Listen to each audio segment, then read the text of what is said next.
Ассалаумағалейкум барлықтарыңызға.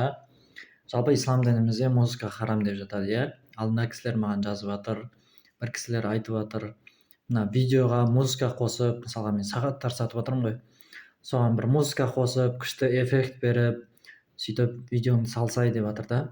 Жалпы ислам дінімізде музыка харам ғой. Егер де мен музыканы өзім тыңдайтын болсам, бұл жерде күнәсін өзім аламын да. Ал егер мен сол видеоларды музыка қосып салатын болсам, сол музыканы тыңдау арқылы сіздердің де күнә жасауларыңызға себепкер боламын да. Мен осындай сіздерді күнә жасауларыңызға себепкер болғым келмеді.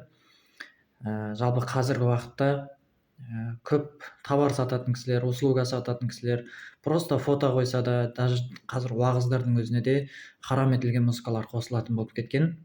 Сол кісілерге жалпы барлығына ескерту ретінде жіберіп қойсаңыздар да болады. Негізі қолдарыңыздан келгенше музыканы қолданбасаңыздар. Музыка тыңдаған әрине бәрімізге ұнайды.